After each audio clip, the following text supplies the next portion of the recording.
പോറ്റിക്ക് ഒരു ഐഡന്റിറ്റി ഉള്ളതാണ്. ഈ നിങ്ങൾക്ക് താക്കാൻ പറ്റുന്ന മുഴുവൻ തകർന്നു. ഇപ്പം ഞാൻ അവിടെ നിന്ന് എടുത്തുകൊണ്ട് പോയതല്ല, ദേവസ്വം ഉദ്യോഗസ്ഥർ തന്നത്. പിന്നെ ഇത് നമ്മുടെ ഒരു സുഹൃത്ത് തന്നെയാണ്. എന്തെങ്കിലും ഒരു ബുദ്ധിമുട്ട് വന്നാൽ ചിലപ്പോൾ അങ്ങോട്ടോ ഇങ്ങോട്ടോ എന്തെങ്കിലും സാമ്പത്തിക സഹായം വാങ്ങിച്ചിട്ടുണ്ടാവും. മീഡിയ ഇതിൽ സ്വയം ഇൻവെസ്റ്റിഗേഷൻ ചെയ്യരുതെന്നും അന്വേഷണ ഉദ്യോഗസ്ഥർക്ക് അവസരം കൊടുക്കണമെന്നുമുണ്ട്. അവർ ചോദിക്കുന്നതിന് ഞാൻ കറക്റ്റായിട്ട് മറുപടി പറയും.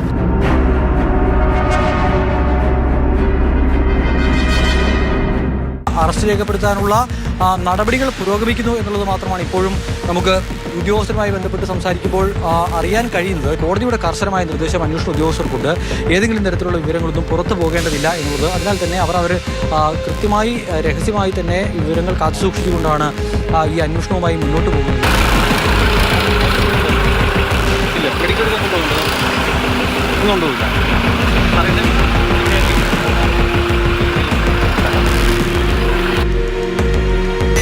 ഇന്നിപ്പോൾ അറസ്റ്റ് രേഖപ്പെടുത്തി നാളെ റാന്നിയിലെ കോടതിയിലേക്ക് എത്തിച്ച് അതിനുശേഷം പിന്നീട് കസ്റ്റഡിയിൽ വാങ്ങി കൂടുതൽ ചോദ്യം ചെയ്യൽ എന്നുള്ള ഒരു നിലപാട് സ്വീകരിക്കേണ്ടി വരും. ശബരിമലയുടെ തങ്കപ്രഭയിൽ ചെമ്പുപൂശിയ കള്ളനാണയങ്ങൾ കുടുങ്ങുകയാണ്. ഒന്നാമത്തെ അറസ്റ്റ് ഉണ്ണികൃഷ്ണൻ പോറ്റി. രജിസ്റ്റർ ചെയ്ത 2 കേസുകളിലെയും മുഖ്യപ്രതി.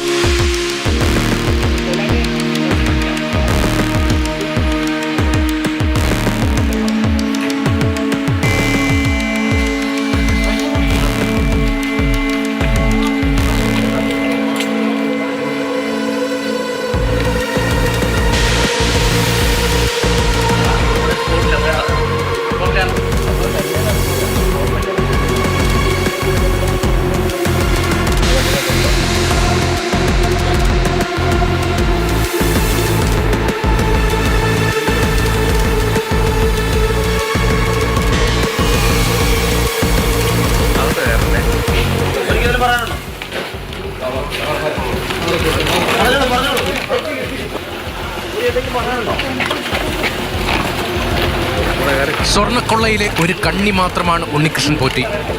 പോറ്റിയുടെ അറസ്റ്റ് രേഖപ്പെടുത്തിയത് പുലർച്ചെ 2:40.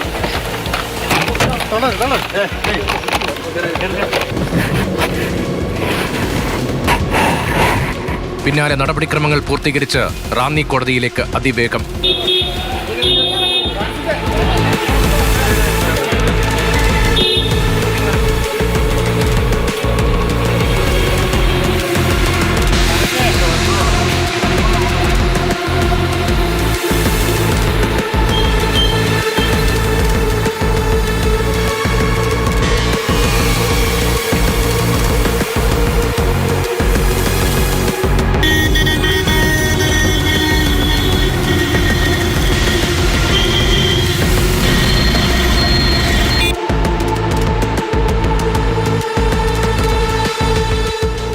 വന്നു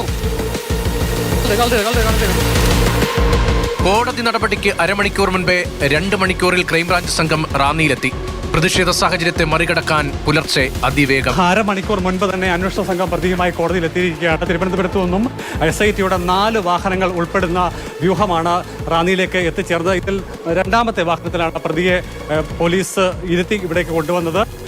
നേരത്തെ പോലീസുമായി ഇതുമായി ബന്ധപ്പെട്ട് ഇപ്പോൾ വാഹനത്തിന് കടന്നു വരാനും വേഗത്തിൽ പ്രതിയുമായി കോടതി പ്രവർത്തിക്കുന്നത് ഈ ബിൽഡിങ്ങിൻ്റെ 1ാം നിലയിലാണ്. അതിനാൽ തന്നെ പ്രതിയുമായി 1ാം നിലയിലേക്ക് വേഗത്തിൽ കടന്നു ചെല്ലാൻ പാകത്തിനുള്ള ക്രമീകരണം ഏർപ്പെടുത്തിയിരുന്നു. മാധ്യമങ്ങളെ അടക്കം ഒരു ഭാഗത്തേക്ക് മാറി നിൽക്കണമെന്നുള്ള നിർദ്ദേശം നൽകിയിരുന്നു. പക്ഷേ ആദ്യഘട്ടത്തിലുള്ള പ്ലാനിന് വിരുദ്ധമായി, അതായത് എത്തിച്ചേർന്ന SIT സംഘത്തിന് കൃത്യമായി വിവരം കൈമാറുന്നതിൽ ഒരു ചെറിയ പിഴവ് സംഭവിച്ചു എന്ന് വേണം മനസ്സിലാക്കാൻ. പ്രതിയുമായി ബിൽഡിങ്ങിന്റെ മറ്റൊരു കോണിലൂടെ പ്രധാന കവാടത്തിലേക്ക് വരാൻ വേണ്ടിയുള്ള ഒരു ശ്രമമാണ് നടക്കുന്നത്. കോടതി പ്രവർത്തിക്കുന്ന 1ാം നിലയിലെ ഗോവണിയിലേക്ക് പ്രതിയുമായി കടന്നു പോവുകയാണ്.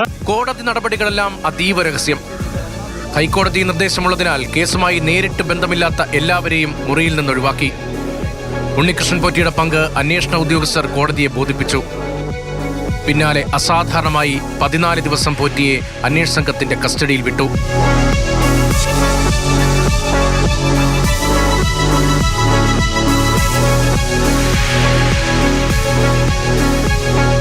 14 ദിവസത്തെ കസ്റ്റഡി കൂടുതലാണെന്ന എതിർപ്പുമായി പോറ്റിയുടെ അഭിഭാഷകർ രംഗത്തെത്തിയെങ്കിലും കോടതി അംഗീകരിച്ചില്ല.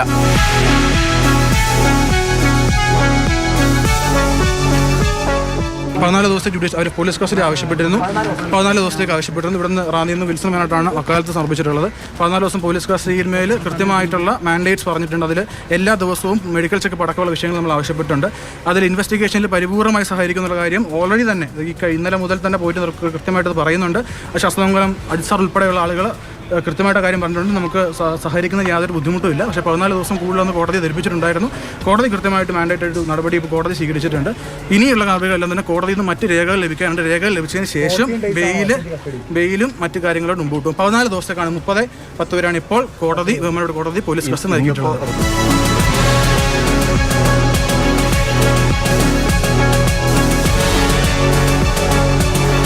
കോടതി പരിസരത്തും പ്രതിഷേധ സാഹചര്യമായിരുന്നു. കനത്ത സുരക്ഷാ മുന്നൊരുക്കങ്ങൾക്കിടയിലും പുറത്തേക്കിറക്കിയപ്പോൾ ചെരിപ്പേറുണ്ടായി.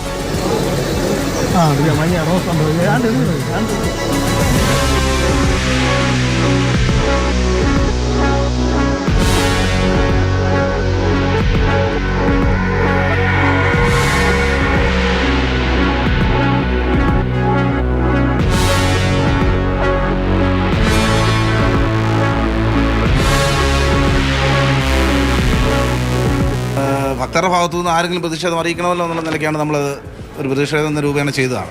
മുൻകൂട്ടി പ്ലാൻ ചെയ്താൽ അദ്ദേഹത്തെ കണ്ടപ്പോഴുള്ള പ്രകോപനം ഉണ്ടായ സമയത്ത് അങ്ങ് ചെയ്തതാണ്.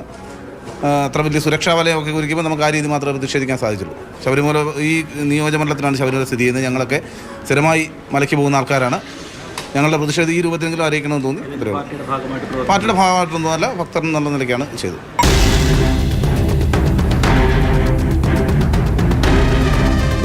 തന്നെ കുടുക്കിയതാണെന്ന പ്രതികരണമാണ് ഉണ്ണികൃഷ്ണൻ പോറ്റിയിൽ നിന്ന് ഇന്നുണ്ടായത്.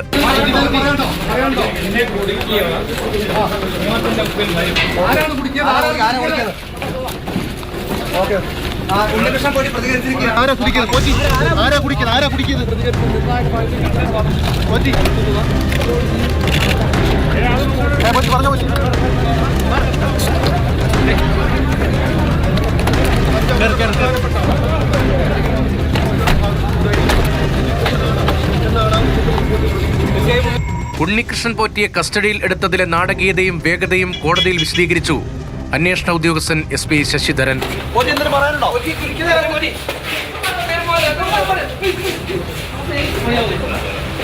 മഹസർ തയ്യാറാക്കാനായി ശബരിമലയിലേക്ക് തന്റെ സംഘം പോകുമ്പോൾ ഉണ്ണികൃഷ്ണൻ പോറ്റി ഒളിവിൽ പോകാൻ ഒരുങ്ങുന്നുവെന്ന വിവരം ലഭിച്ചു. പിന്നാലെ പോറ്റിയെ വിളിച്ചപ്പോൾ ഫോൺ സ്വിച്ച് ഓഫ്. ഈ സാഹചര്യത്തിൽ കിളിമാനൂർ പുളിമാത്ത വീട്ടിലെത്തി സഹ ഉദ്യോഗസ്ഥർ കസ്റ്റഡിയിലെടുക്കുകയായിരുന്നു. അല്ലെങ്കിൽ പോറ്റി ഒരു പക്ഷേ വഴുതിപ്പോയനെ. 12 മണിയോടെ തിരുവനന്തപുരം ഈഞ്ചക്കലിലെ ക്രൈംബ്രാഞ്ച് ഓഫീസിലെത്തിച്ച് മണിക്കൂറുകൾ വിശദമായി ചോദ്യം ചെയ്ത ശേഷമായിരുന്നു പുലർച്ചെ അറസ്റ്റ്.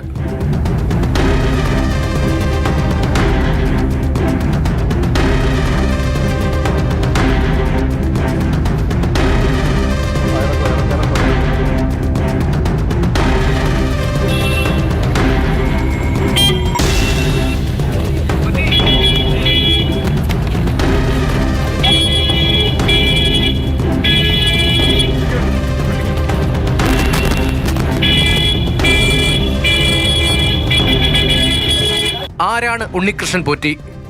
ശബരിമലയുമായി എന്താണ് ബന്ധം? ഇക്കാര്യത്തിലും അന്വേഷണ പുരോഗതി വിവരങ്ങൾ റിമാൻഡ് റിപ്പോർട്ടിലൂടെ കോടതിയെ അറിയിക്കുന്നു SIT. ആ വിവരങ്ങൾ ഇങ്ങനെയാണ്. 2004 മുതൽ 2008 വരെ ശബരിമല കീഴ്ശാന്തിയുടെ പരികർമ്മിയായിരുന്നു ഉണ്ണികൃഷ്ണൻ പോറ്റി. 1998 വിജയ് മല്യ ശബരിമല ശ്രീകോവിലിന്റെ മേൽക്കൂരിയും ചുറ്റുഭാഗവും സ്വർണം പതിച്ച വിവരം പോറ്റിക്കറിയാമായിരുന്നു. 2 ദ്വാരപാലക ശില്പങ്ങളിലും തെക്കും വടക്കും ഭാഗങ്ങളിൽ പതിച്ച പില്ലറുകളിലും പൊതിഞ്ഞ 2 കിലോ സ്വർണം ആസൂത്രിതമായി കൊണ്ടുപോയി എന്നതാണ് കണ്ടെത്തൽ. ശബരിമല ശ്രീകോവിലിലെ കട്ടിളപ്പടിയിലെ സ്വർണം കവർന്നതും അന്വേഷിക്കുകയാണ്. പോറ്റി മാത്രമല്ല, പോറ്റിയെ പോറ്റി വളർത്തിയവരുണ്ട്. പോറ്റിയിൽ നിന്ന് ആനുകൂല്യങ്ങൾ പറ്റി വളർന്നവരുണ്ട്. ഇതിൽ അഡ്മിറ്റഡ്ലി FIRൽ തന്നെ ഗൂഢാലോചന ഉണ്ടല്ലോ. ഒരാൾക്ക് മാത്രമായിട്ട് ഗൂഢാലോചന നടത്താൻ കഴിയില്ലല്ലോ. ദേവസ്വം ബോർഡിന് ഉത്തരവാദിത്വം ഉണ്ടല്ലോ. അവരെയെല്ലാം ഈ കേസിൽ പ്രതികളാക്കി അറസ്റ്റ് ചെയ്ത് അവരിൽ നിന്നെല്ലാം തെളിവ് ശേഖരിച്ച് അവരുടെ എല്ലാം മൊഴികളുടെ അടിസ്ഥാനത്തിൽ നഷ്ടപ്പെട്ട സ്വർണം വീണ്ടെടുക്കാൻ സാധിക്കണം. മുൻ ദേവസ്വം മന്ത്രി ഉൾപ്പെടെ അതിൻ്റെ അകത്ത് ഉള്ളതാണ്. അവർ തമ്മിൽ ബന്ധമുള്ളതാണ്. ഈ പോറ്റിയുമായി ബന്ധമുണ്ട്. ഞാനല്ല പറഞ്ഞ, ഞാൻ തെളിയിക്കാം. പോറ്റിയെക്കുറിച്ച് നടത്തിയിരിക്കുന്ന പ്രസംഗം, പോറ്റിയുടെ അയ്യപ്പ ഭക്തിയെക്കുറിച്ച് പറഞ്ഞിരിക്കുന്ന പ്രസംഗം ഞാൻ കേൾപ്പിച്ചു തരാം. ചെമ്പുപാളി മാത്രമേ ഉള്ളൂ എന്ന് എഴുതി കൊടുത്താണ് പോറ്റിക്ക് ഇവർ. അതായത് പോറ്റിയെ രക്ഷിക്കാൻ വേണ്ടിയിട്ടാണ്. പോറ്റി കുടുങ്ങിയ ഇവരും കുടുങ്ങും. അപ്പോൾ പോറ്റിക്ക് ഒരു ഡിഫൻസ് ഉണ്ടാക്കി കൊടുത്താണ് അന്നും. അപ്പോൾ ഇവർക്ക് കൂട്ടു നിൽക്കുന്ന കുറേ ഉദ്യോഗസ്ഥന്മാരുണ്ട്. അവിടെ നിന്ന് ദ്വാരപാലക ശില്പം എടുത്ത് പുറത്തു കൊണ്ടുപോയി വിൽക്കുകയും അതിൻ്റെ വ്യാജ ചെമ്പുപാളി ഉണ്ടാക്കി മദ്രാസിലേക്ക് അയക്കുകയും ചെയ്ത് അറിഞ്ഞില്ലെങ്കിൽ പിന്നെ ദേവസ്വം മന്ത്രിയായിട്ട് ഇരിക്കുന്നത് എന്തിനാ? ആരൊക്കെയാണോ ഇതിൻ്റെ ഭാഗമായിട്ട് കുറ്റവാളികളായിട്ട് വരുന്നത് അവരെല്ലാം നിയമത്തിൻ്റെ മുൻപിൽ കൊണ്ടുവരുന്നതിന് വേണ്ടി സാധിക്കും. ആരാണോ ഉത്തരവാദികൾ അവർക്കെതിരായി കർശനമായ നിലപാട് സ്വീകരിച്ചുകൊണ്ട് ഒരു നഷ്ടവും ശബരിമലയിൽ അയ്യപ്പന് സംഭവിക്കാത്ത രീതിയിൽ തിരിച്ചു പിടിക്കാനാവുമെന്ന് തന്നെയാണ് പ്രതീക്ഷിക്കുന്നത്. അറിയപ്പെടുന്നവരും അറിയപ്പെടാത്തവരും ഒക്കെ ഇതിൻ്റെ ഭാഗമായിട്ട് വരുന്നുണ്ട്. അവരെല്ലാം നിയമത്തിൻ്റെ മുമ്പിൽ കൊണ്ടുവരാനും ശിക്ഷിക്കാനും നഷ്ടപ്പെട്ടു പോയ സ്വർണം ഉൾപ്പെടെ എല്ലാം തിരിച്ചെടുക്കാനും സാധിക്കും എന്ന് തന്നെ ഞാൻ പ്രതീക്ഷിക്കുന്നു.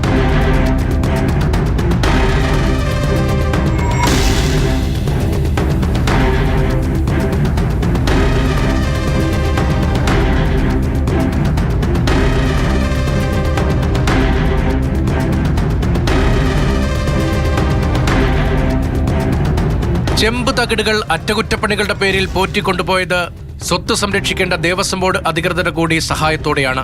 കർണാടകം, തമിഴ്നാട്, ആന്ധ്ര സംസ്ഥാനങ്ങളിൽ എത്തിച്ച ശേഷം പാളികൾ ചെന്നൈ അമ്പത്തൂരിലെ സ്മാർട്ട് ക്രിയേഷൻസിൽ എത്തിച്ചു. ഇവിടെ വെച്ചാണ് സ്വർണം കവർന്നത് എന്ന സുപ്രധാനമായ കണ്ടെത്തലും SIT കോടതി അറിയിച്ചു.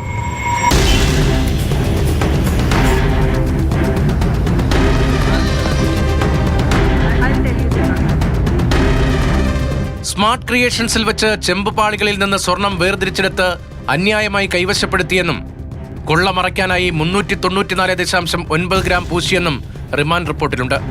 സ്വർണം പൂശാനായി പുതിയ സ്പോൺസർമാരെ കണ്ടെത്തിയും തട്ടിപ്പ് നടത്തി. ആചാരലംഘനം നടത്തി ദ്വാരപാലക ശില്പങ്ങളിലെ പാളികൾ പലയിടങ്ങളിലായി പ്രദർശിപ്പിച്ചുവെന്നും റിമാൻഡ് റിപ്പോർട്ട് സ്ഥിരീകരിക്കുന്നു.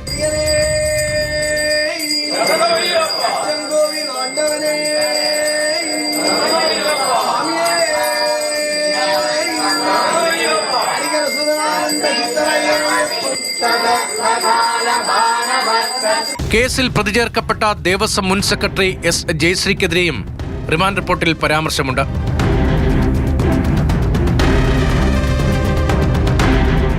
സ്വർണ്ണപ്പാളികൾ വെറും ചെമ്പായി രേഖപ്പെടുത്തി പോറ്റിയുടെ കൈവശം കൊടുത്തുവിടാൻ ബോർഡിന് ശുപാർശ നൽകിയെന്നാണ് കണ്ടെത്തൽ.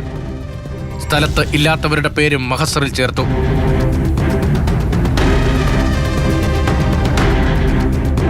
ദേവസ്വം ഉദ്യോഗസ്ഥർ കൂടി ഉൾപ്പെട്ടിട്ടുള്ള ഒരു ഉന്നത ഗൂഢാലോചനയുടെ ഫലമാണ് ശബരിമലയിൽ 2019 ഉണ്ടായത് എന്നുള്ളതാണ് SIT കോടതിയിൽ സമർപ്പിച്ചിട്ടുള്ള വിശദമായ റിപ്പോർട്ടിൽ പറയുന്നത്. അതിൽ 1 മുതൽ 10 വരെ പ്രതികൾക്ക് അവരുടെ ഭാഗത്തുനിന്നുണ്ടായ വീഴ്ചകളടക്കം എണ്ണി പറയുന്നുമുണ്ട്.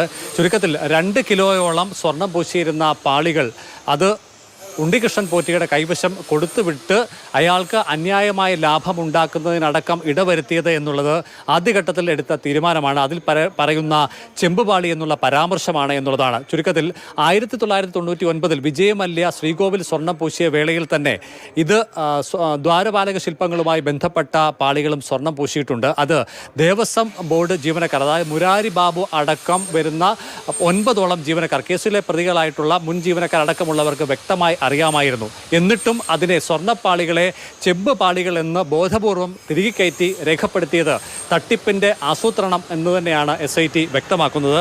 1.5 കിലോയോളം സ്വർണം ഇതുമായി ബന്ധപ്പെട്ട തട്ടിപ്പിൽ പോറ്റിക്ക് സ്വന്തമാക്കാൻ കഴിഞ്ഞു. ഏറെക്കുറെ 2 കിലോ തൂക്കമുണ്ടായിരുന്ന സ്വർണം അവസാന ഘട്ടത്തിൽ എത്തിയപ്പോൾ അതിൽ 1.5 കിലോയോളം സ്വർണം നഷ്ടപ്പെടുന്ന അവസ്ഥയിലേക്ക് മാറി. 2 കിലോയോളം സ്വർണ്ണമുണ്ടായിരുന്ന പാളികളിൽ നവീകരിച്ചപ്പോൾ പൂശിയത് 394.9 ഗ്രാം മാത്രമാണ് എന്ന് SIT റിപ്പോർട്ടിൽ പറയുന്നുണ്ട്.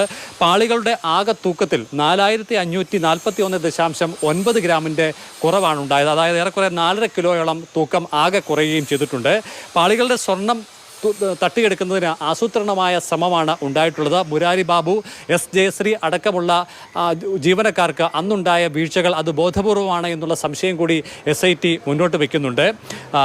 സ്വർണ്ണപ്പാളിയെ ചെമ്പുപാളി ആക്കി എന്നുള്ളത് അടക്കമുള്ള കാര്യങ്ങളിലാണ് ആസൂത്രിതമായ നീക്കം തുടക്കത്തിൽ ഉണ്ടായതെന്ന് പറയുന്നു. മറ്റൊന്ന് എസ് ജയശ്രീ, അതായത് സെക്രട്ടറിയുടെ സ്ഥാനം വഹിച്ചിരുന്ന എസ് ജയശ്രീ കേസിലെ മൂന്നാമത്തെ പ്രതിയാണ്. ചെമ്പ് പാളികൾ എന്ന് രേഖപ്പെടുത്തുക മാത്രമല്ല, ഉണ്ണികൃഷ്ണൻ പോറ്റിയുടെ കൈവശം ഇത് കൊടുത്തയക്കാൻ വേണ്ടി ബോർഡിന് ശുപാർശ ചെയ്തത് എസ് ജയശ്രീയാണെന്ന് ഈ റിപ്പോർട്ടിൽ വളരെ വ്യക്തമായി തന്നെ പറയുന്നുണ്ട്. പാളികൾ ഇതര സംസ്ഥാനങ്ങളിൽ എത്തിച്ച് വിവിധയിടങ്ങളിൽ പ്രദർശനം നടത്തി അതുവഴി ലാഭമുണ്ടാക്കുകയും ചെയ്തിട്ടുണ്ട് പോറ്റിയെന്നാണ് അന്വേഷണത്തിലെ കണ്ടെത്തലിൻ്റെ മറ്റൊരു ഭാഗത്ത് പറയുന്നത്. സ്ഥലത്തില്ലാതിരുന്ന, അതായത് ഈ പാളികൾ സന്നിധാനത്തു നിന്നും ഇളക്കി എടുക്കുന്ന സമയത്തും പിന്നീട് തിരികെ എത്തിച്ച വേളയിലും സന്നിധാനത്ത് സന്നിഹിതരാകാതിരുന്ന ആളുകളുടെ പേരുകൾ കൂടി ഉൾപ്പെടുത്തി ബോധപൂർവം അവരെ കൂടി ഇതിൻ്റെ ഭാഗമാക്കി മാറ്റുന്ന തരത്തിലുള്ള പ്രവൃത്തികൾ മഹസറിൽ രേഖപ്പെടുത്തി ജയശ്രീയുടെ ഭാഗത്തുനിന്നും ഉണ്ടായതായി പറയുന്നുണ്ട്. തിരികെ എത്തിച്ചപ്പോൾ ഈ പാളികളുടെ തൂക്കം പരിശോധിച്ചില്ല, സ്മിത്തിൻ്റെ സാന്നിധ്യം ഉണ്ടായിരുന്നില്ല, ഇത് മഹസറിൽ രേഖപ്പെടുത്തിയിരുന്നില്ല എന്നിവയടക്കം ഗുരുതരമായ കൃത്യവിലോപം ദേവസ്വം ബോർഡ് ജീവനക്കാരുടെ ഭാഗത്തുനിന്ന് ഉണ്ടായിട്ടുണ്ട് എന്നും റിമാൻഡ് റിപ്പോർട്ടിൽ വ്യക്തമാക്കുന്നുണ്ട്.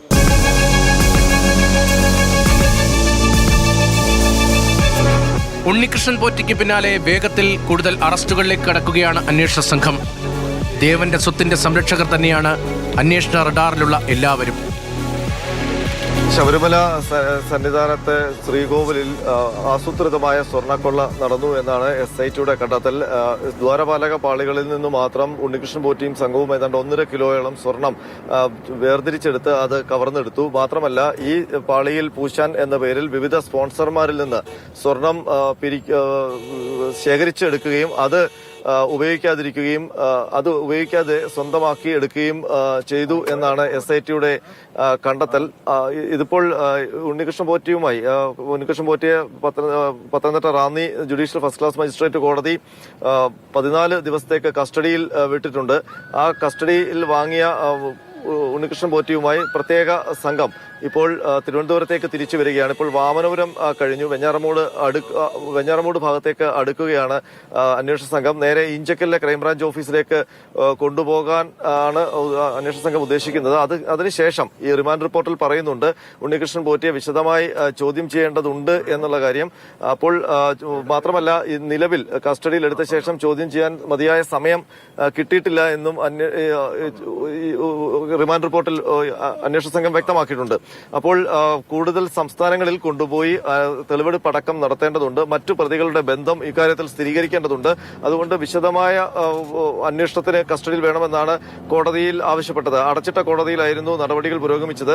ആ നടപടികളിൽ ഒടുവിൽ കോടതി 14 ദിവസം കസ്റ്റഡി അനുവദിക്കുകയും ചെയ്തു. ഇപ്പോൾ റിമാൻഡ് റിപ്പോർട്ട് പ്രകാരം തിരുവിതാംകൂർ ദേവസ്വം ബോർഡിന്റെ ഉന്നത ഉദ്യോഗസ്ഥരുടെ അറിവോടെ വിജയ് മല്യ പൊതിഞ്ഞ 2 കിലോയോളം തൂക്കം വരുന്ന സ്വർണ്ണ പാളി അത് കവർന്നെടുത്ത് 2 കിലോ സ്വർണ്ണമെങ്കിലും ഉൾക്കൊള്ളുന്ന പാളി തട്ടിയെടുത്തുകൊണ്ട് പോയി അതിൽ നിന്ന് സ്വർണം വേർതിരിച്ചെടുക്കുകയും അത് തൂക്കം കുറച്ച് സ്വർണം മാത്രം പൂശിയ മറ്റൊരു പാളി സന്നിധാനത്ത് എത്തിച്ചു എന്നുമാണ് ഇപ്പോൾ അന്വേഷണ സംഘം കണ്ടെത്തിയിരിക്കുന്നത്.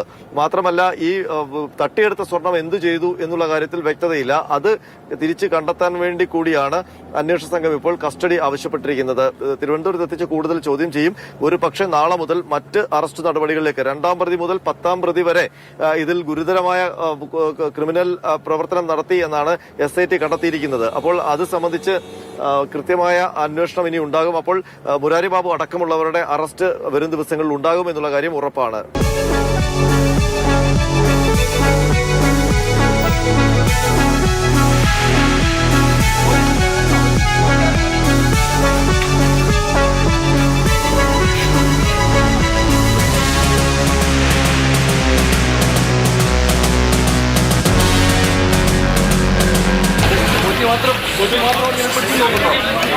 മറ്റാരുടെയും പേര് പറയാനുണ്ടോ?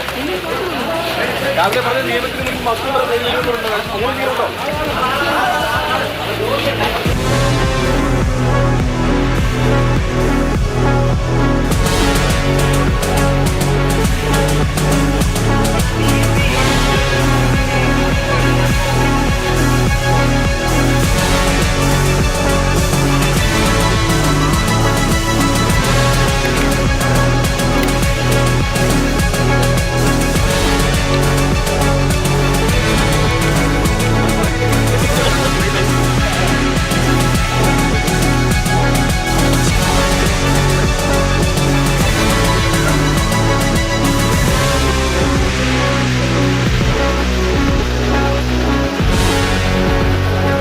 പത്തനംതിട്ട റാന്നിയിലെ കോടതിയിൽ നിന്ന് വൈകിട്ട് 4 മണിയോട് കൂടിയാണ് ഉണ്ണികൃഷ്ണൻ പോറ്റിയെ ഈഞ്ചക്കയിലെ ക്രൈംബ്രാഞ്ചിന്റെ ഓഫീസിലേക്ക് എത്തിച്ചത്. അന്വേഷണ ഉദ്യോഗസ്ഥരായ SP ശശിധരനും ബിജോയും ഇവിടെ തന്നെ തുടരുന്നുണ്ട്. ഇന്ന് രാത്രി വൈകിയും ചോദ്യം ചെയ്യൽ തുടരും. എനിക്കൊരു ഐഡന്റിറ്റി ഉള്ളതാണ് ഈ നിങ്ങൾക്ക് താക്കാൻ പറ്റുന്ന മുഴുവൻ തകർന്നു. ഇപ്പൊ ഞാൻ അവിടെ നിന്ന് എടുത്തുകൊണ്ട് പോയതല്ല, ദേവസ്വം ഉദ്യോഗസ്ഥർ തന്നത്. പിന്നെ ഇത് നമ്മുടെ ഒരു സുഹൃത്ത് തന്നെയാണ്. എന്തെങ്കിലും ഒരു ബുദ്ധിമുട്ട് വന്നാൽ ചിലപ്പോൾ അങ്ങോട്ടോ ഇങ്ങോട്ടോ എന്തെങ്കിലും സാമ്പത്തിക സഹായം വാങ്ങിച്ചിട്ടുണ്ടാവും. മീഡിയ ഇതിൽ സ്വയം ഇൻവെസ്റ്റിഗേഷൻ ചെയ്യരുതെന്നും അന്വേഷണ ഉദ്യോഗസ്ഥർക്ക് അവസരം കൊടുക്കണമെന്നും ഉണ്ട്. അവർ ചോദിക്കുന്നതിന് ഞാൻ കറക്റ്റായിട്ട് മറുപടി പറയും.